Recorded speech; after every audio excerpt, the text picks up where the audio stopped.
আসসালামু আলাইকুম এইচএসসি পরীক্ষার্থী। আজকে তোমাদেরকে রাইট ফর্ম অফ ভার্বসের প্র্যাকটিসে নিয়ে যাব। পার্ট 2তে এটি আমার করার কথা। তো চলো আমরা সরাসরি প্র্যাকটিসে চলে যাই।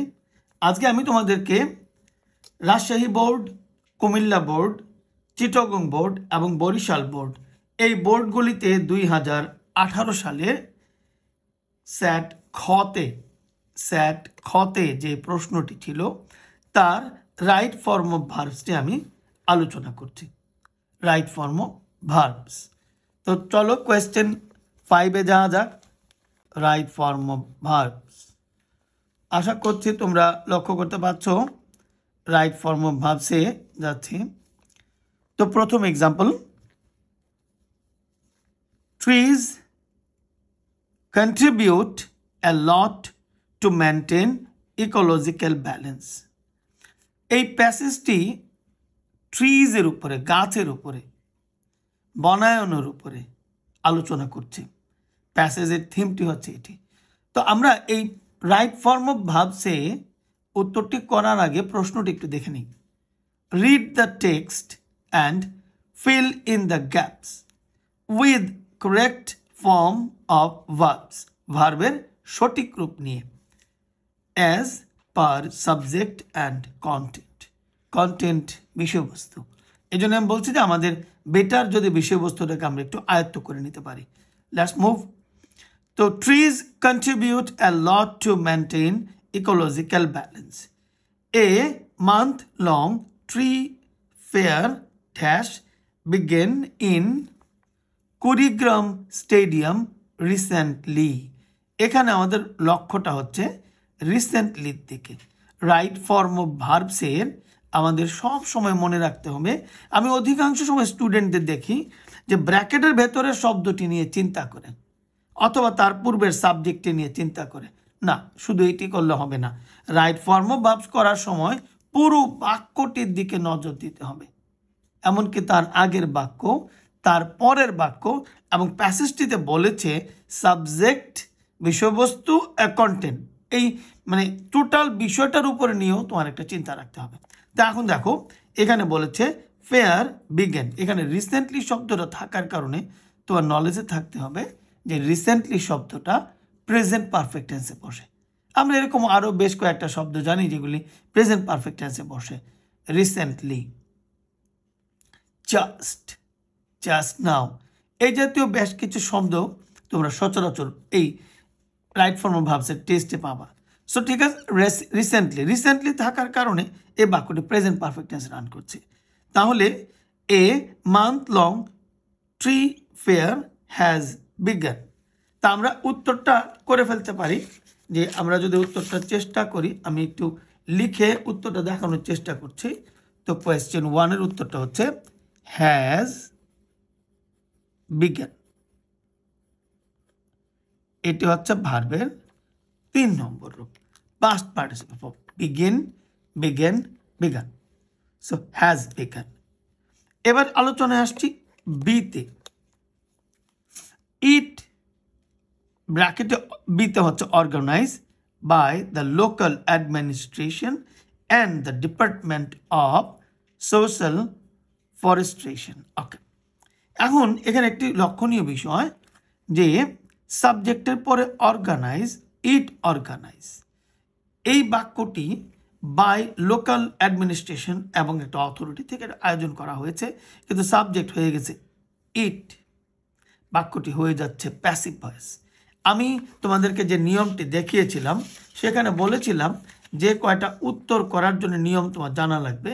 এর মধ্যে যে প্যাসিভ ভয়েসটির কথা এখানে উল্লেখ করা হচ্ছে, যে প্যাসিভ ভয়েসের নিয়মগুলি আমার এখানে আসবে। তো আমরা প্যাসিভ ভয়েস আমরা কি জানি? প্যাসিভ ভয়েসের শর্ত হচ্ছে দুটি। একটি হচ্ছে টু বি ভার্ব থাকবে, আরেকটি হচ্ছে ভার্বের পাস্ট পার্টিসিপল। তো টু বি ভার্ব আর পাস্ট পার্টিসিপল নিয়ে কিভাবে হয় এটি আমি আমার কোনো একটি আলোচনায়, কোনো একটি লেকচারে আবার প্যাসিভ ভয়েস নিয়ে একটু কথা বলবো। রাইট ফর্ম অফ ভার্বসের জন্য প্যাসিভ ভয়েসটি কেমন থাকে। Go on. So it organise, যেহেতু বাক্যটি প্রেজেন্ট টেন্সে রান করছে, প্রেজেন্ট পারফেক্ট টেন্সে, আমি এর আগের উত্তরটি করেছি, এখানেও আমরা তার মতো করে উত্তরটি করতে পারি। তো আমরা এখানে বলতে পারতেছি it has been organised. Present perfect টেন্সের আমরা এই প্যাসিভ ভয়েসে টার্ন করলাম। Then the fair dash inaugurate, উদ্বোধন করা হয়েছে yesterday by the DC of Kurigram. লক্ষণীয়, আমি বলেছিলাম যে প্যাসেজটি প্রেজেন্ট টেন্সে রান করছে, প্রেজেন্টের যে কোনো একটা ফর্মে রান করছে, কিন্তু এর ভেতরে তোমাদেরকে জাস্টিফাই করার জন্যে টেন্সের ফর্মের একটু পরিবর্তন করা হয়েছে। এখানে বলে দেওয়া হয়েছে ইয়েস্টারডে। আমি বারবার তোমাদেরকে একটা জিনিস অনুসরণ করার কথা বলছি। আমরা রাইট ফর্ম অফ উত্তর করার সময় শুধুমাত্র ওই ব্র্যাকেটের শব্দটি এবং তার আগের সাবজেক্টের দিকে লক্ষ্য করলে হবে না। এই বাক্যের ভেতরে অন্যান্য শব্দের সাথে তার যে রিলেশনটা, ওই রিলেশনটা আমাকে বুঝতে হবে। এখানে ইয়েস্টারডে থাকার কারণে বাক্যটা অতীতে রান করছে, তাই এখানে আনসারটা আমাকে অতীতে নিতে হবে। আচ্ছা, এখন ফেয়ারটা অর্গানাইজ, এই ফেয়ার মানে মেলা, মেলাকে নিজে নিজে আয়োজন হয় না, কারো দ্বারা আয়োজন করা হয়। তাহলে এখানে সাবজেক্ট দ্য ফেয়ার, এটি হচ্ছে প্যাসিভ মানে নিষ্ক্রিয়, আর সাবজেক্ট যখন নিষ্ক্রিয় হয় তখন সেটি প্যাসিভ ভয়েস হয়। তাই দ্য ফেয়ার যেহেতু ইয়েস্টারডে পাস্ট টেন্স, তো আমি বলেছিলাম প্যাসিভ ভয়েসের দুটি শর্ত, একটি টু বি ভার্ব আরেকটি V3। তাহলে দ্য ফেয়ার ওয়াজ মানে পাস্ট টেন্সের কারণে ইনঅগারেট হয়ে যাচ্ছে ইনঅগারেটেড। তাহলে the fair was inaugurated yesterday by the DC of Kurigram. It was আবার আরেকটি পাস্ট টেন্সে রান করছে, it was also addressed by other speakers who ব্র্যাকেটে বলছে এমফেসাইজ। তাহলে এখানে ওই বক্তার কথা বলছে অ্যান্টিসিডেন্ট স্পিকার্স। তাহলে আমরা এখানে যে এমফেসাইজ শব্দটি রয়েছে, এই বাক্যটি ওয়াজ দিয়ে শুরু হয়েছে, ইট ওয়াজ। তাহলে এখানে একটি নিয়ম তোমাদের শিখতে হবে, সেটি হচ্ছে sequence of tense. Sequence of tense কালের ধারাবাহিকতা। যখন একটি বাক্যের ভেতরে একাধিক ক্লজ আসে বা একাধিক সেন্টেন্স আসে, তখন একটি সেন্টেন্সের সাথে আরেকটি সেন্টেন্সের বা ওই বাক্যটির মধ্যে প্রিন্সিপাল ক্লজের সাথে সাবঅর্ডিনেট ক্লজের যে টেন্সগত মিল বা ধারাবাহিকতা থাকে, তখন সেটিকে বলা হয় সিকোয়েন্স অফ টেন্স। তো যাই হোক, এখানে বাক্যের ইট ওয়াজ এটি পাস্ট টেন্স থাকার কারণে এই বাক্যের অপর অংশে হু এমফেসাইজ, অবশ্যই সেটি পাস্ট টেন্সে এমফেসাইজড, ইডি হয়ে যাচ্ছে emphasise. The need for planting more trees. The chief guest in his speech put, তা এটা past tense, যেহেতু ওই অনুষ্ঠানে ওই দিনের আলোচনাতে আসছে, put importance, তো put এখানে উত্তরে পুটই হবে। তো আমি যদি এই দুটি উত্তর আমি পেছনে ফেলে রেখেছি, আমি যদি উত্তরটা একটু লিখে ফেলি, বিতে ছিল has been organized, okay. Then সিতে ছিল the fair was inaugurated, okay, the fair was inaugurated yesterday, and then ডিতে হচ্ছে emphasized,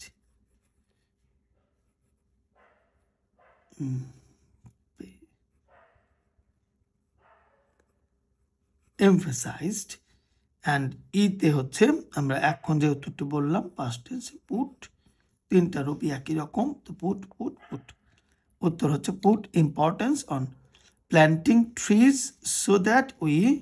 এখন আমরা জানি যে সো দ্যাট যখন আসে তখন সো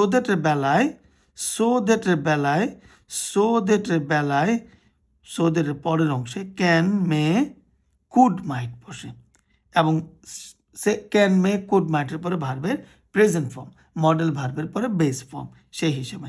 তাহলে সো দ্যাটের পরে যেহেতু এখানে পোর্ট পাস্ট টেন্স, ওই স্পিকারের কথাই বলা হচ্ছে, তখন এখানে সো দ্যাটের পরে ক্যান হয়ে যাবে পাস্ট টেন্সে could, COULD, could save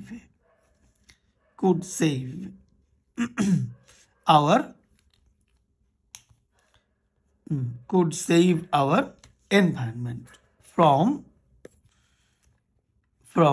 other effects of climate changes and natural disasters. A huge procession dash parade. তা ওই অনুষ্ঠানেই ওই দিনকার অনুষ্ঠানটাতে যেখানে ডিসি সাহেব উপস্থিত ছিলেন সেই প্রোগ্রামের কথা বলা হচ্ছে। তাহলে ওই অতীতের সেই প্যারেড, এটাও পাস্ট টেন্সে হয়ে যাবে প্যারেডেড,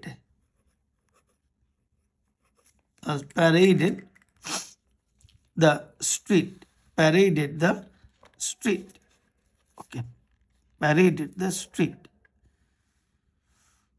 of the town after the inaugural. Various government and non-government organizations set up stalls displaying saplings.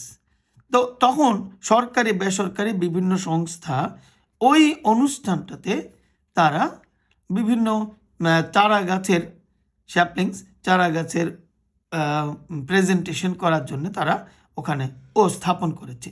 তাহলে এখানে আবার ওই বাক্যটি শুরুতে প্রেজেন্ট পারফেক্ট দিয়ে শুরু হয়েছিল, মাঝে কিছু পাস্ট টেন্স, আবার ঘুরে আমি আবার আমার নির্ধারিত নিয়ম আমার ওই প্রেজেন্ট টেন্সে আমরা আবার ফিরে যাচ্ছি। তাহলে organisations plural have set up, তাহলে আমরা এখানে ইউজ করতে পারতেছি হ্যাভ সেট আপ,